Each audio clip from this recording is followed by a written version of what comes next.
kirazira kwandikira umwana w'umukobwa kubera yuko muri iki kinyejana ntago ariyo story turimo ubu story hari no guhanga imirimo umuntu akamenya ukuntu agomba kuba ejo hazaza. Genanza agasuzuguro kaba baginga batagira niyo bakinga harya ngo mwarize ndababona murarenze n'ibigoregore mu ruhande rw'amabere yabyo.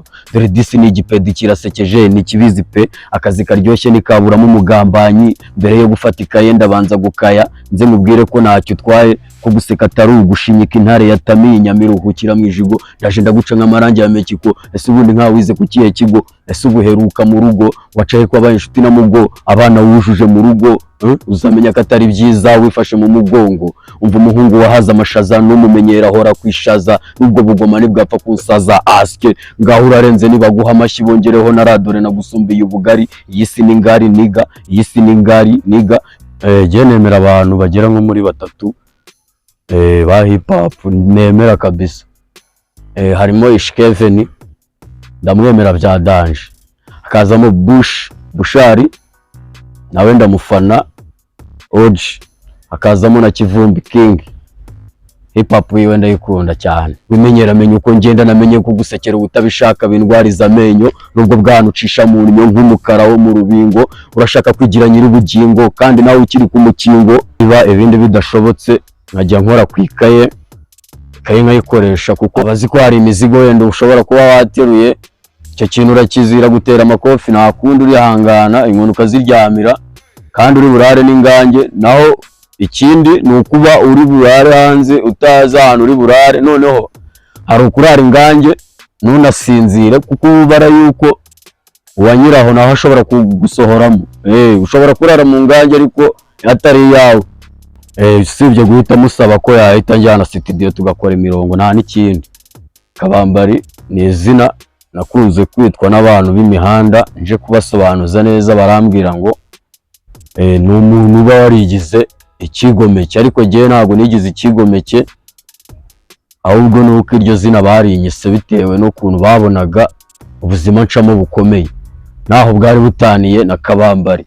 Umusaza turakwakiriye rero kuri no muyoboro wacu turagira ngo utangire wibwira abantu bose batakuzi n'abantu bashyashya bakubonye bwa mbere ndetse n'abandi bashaka kukumenya. Ubundi umuniga twicaranye kano kanya ni muntu ki? Imihanda rero iragoye nanjye amazina yanjye banye tubitonze Emmanuel gusa izina ryanjye ry'ubusani Yantare Kabambari. Ariko nturyumve ngo ugire ikibazo kubera yuko izina umuntu aryitwa bitewe n'impamvu n'akantu aba yaragiye acamo. Imihanda bimeze nabi papa yangu bimeze nabi kabisa aho ubuzima bwo ni gake gake. Mu busanzwe umuntu iyo yumvishije izina Intare abanza kugiramo ubwoba akanatinya cyane by'umwihariko bitewe n'ahantu aherereye ashobora kuba ari mu ishyamba se cyangwa ahandi hantu. Ubundi byagenze gute kugira ngo utekereze kuba wakwita Yantare? Izina Yantare ryavuye hehe? Turagira ngo ukomeze utubwira amateka yawe y'iryo zina ndetse n'urugendo rwawe kuri no mihanda kugira ngo tubashe gusobanukirwa neza nk'abantu tukubonye tukiri bashyashya aribwo bwa mbere tukubonye. Dusobanurire neza umusaza. No kuvuga ngo ikintu cyatumwe nitwa iryo zina Yantare ni Yantare ntago ari intare ni Yantare. Impamvu navuze ati reka iri zina rishobora kuba ryambera kandi riranambereye ni Yantare. Ni amajoro menshi mba nararaye nkayararamo n'ingange. Icyo kintu cyatumye nibona nk'intare kuko amajoro natoboye ni menshi numva ko atagomba gucya kandi agacya. Ndavuga ati ubu buzima ndimo ngenda sohokamo gake gake nubwo naciyemo nuko nguko umeze size ntabwo bimeze nkuko mbere nari imeze. Niyo mpamvu navuze ati sha ni Yantare kabisa. Ni Yantare Kabambari. Impamvu Kabambari naryo rero ndabaye igisobanuro cyaryo. Kabambari ni izina nakunze kwitwa n'abantu b'imihanda nje kubasobanuza neza barambwira ngo ni umuntu uba warigize ikigomeke ariko gihe ntabwo nigize ikigomeke ahubwo nuko iryo zina barinyise bitewe n'ukuntu babonaga ubuzima ncamo bukomeye naho bwari butaniye na Kabambari. Kabambari ni umuntu wabayeho aza no guca isheni gusa Imana imurebe ntaribi. Iryo zina ndarisigarana, naho ubuzima bwanjye bwo ni burebure. Kwiyumvamo impano, naravuze ati se ko imihanda ari mibi cyane nta kuntu nakihangira umurimo, niba ibindi bidashobotse nkajya nkora ku ikaye nkayikoresha, kuko nubwo bitagenze neza ishuri nararisomyeho gake, mpita niyemeza kuvuga ngo reka nkoreshe agakaramu naba narigize gutekerezaho kera, ndebe ko hari ikintu kamfasha. Ikaramu ndayikoresha, imirongo ndayandika, imirongo iba irimo mu mutwe mba nyifite. Wakomeje kugenda usa nk'ugaruka kuri ikintu cyo kuba wabyaza ikaramu umusaruro no kwihangira imirimo, ndetse tunahura wowe ubwawe wambwiye ati wiyumva nk'umusani, wumva nyine muri wowe ufite impano, ufite tara yo kuririmba. Ese ubundi muri wowe iyo wiyumva nk'umuntu ugomba kuririmba hip hop, wiyumva nk'umuntu ugomba kuririmba iyihe njyana? Noneho tukiri aho ngaho, wakomeje ku kintu kigendanye n'imihanda, waba waragiye urara amajoro uryama udasinzira. Aho ngaho rero niho turi buhite tugaruka twibaza byinshi kuri ubwo buzima bwawe. Buriya abantu benshi turaryama, ariko iyo turyamye turara ahantu hameze neza, turyama mu nzu. Abenshi noneho ntabwo tujya tumenya amajoro yo hanze uko aba ameze.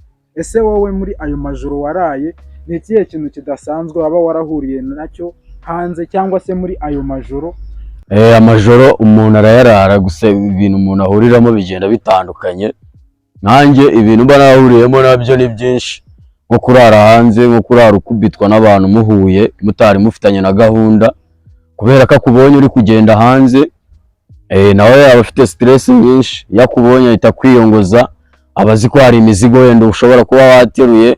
Icyo kintu urakizira gutera amakofi, nta kundi urihangana, inkono ukaziryamira, kandi uri burare n'ingange. Naho ikindi ni ukuba uri burare hanze utazi ahantu uri burare, noneho hari ukurara ingange ntunasinzire, kuko ubara yuko uwanyiraho naho ashobora kugusohoramo.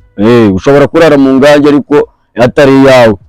Hano muri uyu muhanda haba harimo abantu baba baryamye mu ngange yanjye, abaraye mu ngange yanjye namugeraho nkahita mubwira ati gira vuba vuba ntungorere ubuzima, dore aha niho ndambika umusaya. None se buriya ubwo ushaka kumbwira ko abasani nabo bagira ibibanza byabo? Ni ukuvuga ngo umuntu aba afite ahantu agomba kubarizwa, nk'uko usanga usibye ko uwo muco niba waracitse simbizi, gusa jyewe najyaga nkubona ndaye ijoro njya numva mu nda bikomeye, numva ashatse nko kwihagarika, nagira ngo ndikora nkavuga ati reka nikoze nko kuri iyi wese, niba yakawese, niba n'ubwiherero wabugera ugasanga hariho ingufuri, tekereza ugasanga hariho ingufuri, wasanga ari ingufuri, ubwo ugahita utangira ukibaza ngo nk'umuntu bakinze aha ngaha biba ari nko ku muryango ndimo nkomanga musaba icyo kurya yakigwa. Umuntu ukinga kuri wese bisobanuye iki? Ibyo bintu nkaho utekereje uri kumva atari struggle za danger. Aka kanya nk'umuntu wumvishije aho wakomoje ugitangira, akumva uvuga ati ndimo ndagerageza kubyaza ikaramu umusaruro, byibura dukeya nabashije kumenya, ndebe yuko hari icyo twamarira kuri buno buzima butameze neza ndimo ndanyuramo, ndebe yuko byibura bwageraho bukoroha cyangwa se bukamera neza. Nubwo abantu bo mu muhanda usanga tugenda, umuntu aba afite mind control fresh, ku buryo umuntu ashobora kwandika umurongo uva nka hano ukagera aha ngaha akawushyira mu mutwe akawugendana, ariko ntago kuvuga ngo umuntu kwandika bigusaba kuba ufite mu mutwe hafata. Nta murongo wakora udafite mu mutwe kabisa. Mu basani bose ba hip hop ni uwuhe musani ufatiraho nk'icyitegererezo cyangwa se wemera nk'umuntu ushoboye ibintu bigendanye na hip hop? Jye nemera abantu bagera nko muri batatu ba hip hop nemera kabisa. Harimo Ishkeveni, ndamwemera bya danje.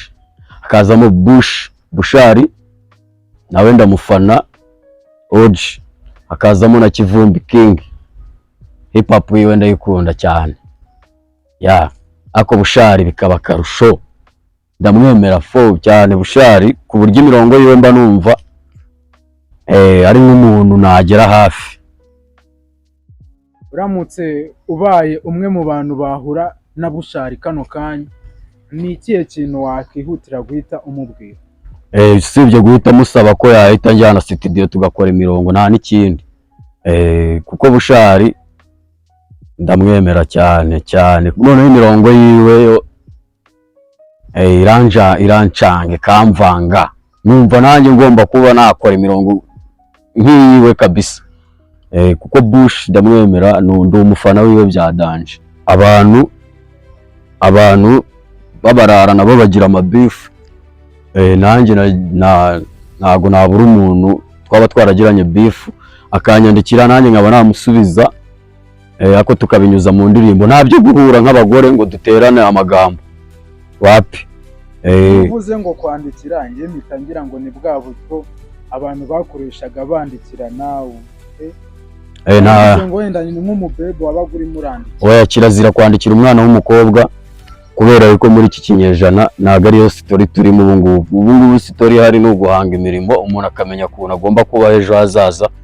Naho ibyo uzanye by'abakobwa rwose wahita utuma nk'ukubita agasitori kanjye nakoze gatoya k'akaririmbo, ni gatoya gusa ariko ntago ari karekare, nsa nk'uwanga umukobwa nyine, ukuntu nsa nk'umusebyaho gatoya, nkagira n'indi mirongo iyo mba nagiye niyandikira, akaba n'utubifu mba nagiye ngirana n'abandi bajama dusubirishanyamo mu ndirimbo, nk'uko ujya wumva ngo Bush yasomeye runaka, nanjye mba mfite umuntu mba ngomba aba yaranyatatse nanjye nkamwataka, nuko adahari yakunyurizaho imirongo nawe ukayumva, gusa njyewe imirongo yanjye irahari, uyishaka nayiguha kabisa.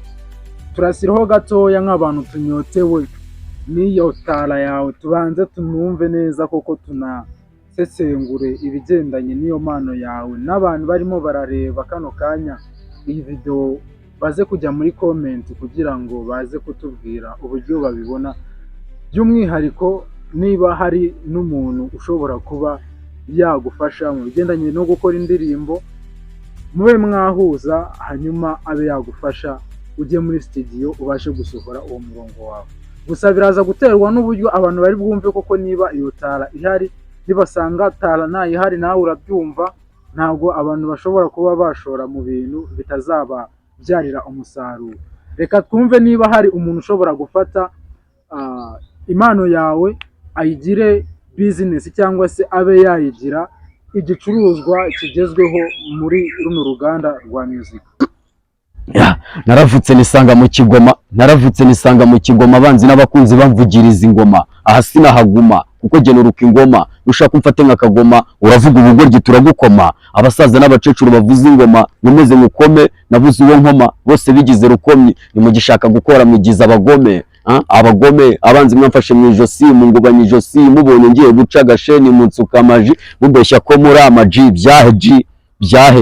byahe muzi kuyagira, nimuyamira, nimwandamira, niba unkunda nkamira, harya ngo murakamira, ngaho kamera, urukundo ngira mwe narwo mugira, wigigira genda ubaze rugira, arabagira mwese ningegera, munyifuriza kujya gereza, kandi nanjye aho ndi ngerageza, ngerageza, njye nakizere nahereza rubanda, n'ubundi mwese mufata nk'umwanda, nimushona ndashaka ubukanda, muraho muri kubukanda, rimwe muzikanga nakoze ibitangaza, mwese mumbona munyifuriza kuyifatiraho agafoto nka ya ntare, mba nkomeye nk'urutare n'ubundi. Wakoze kwitabira ubutumire bwacu.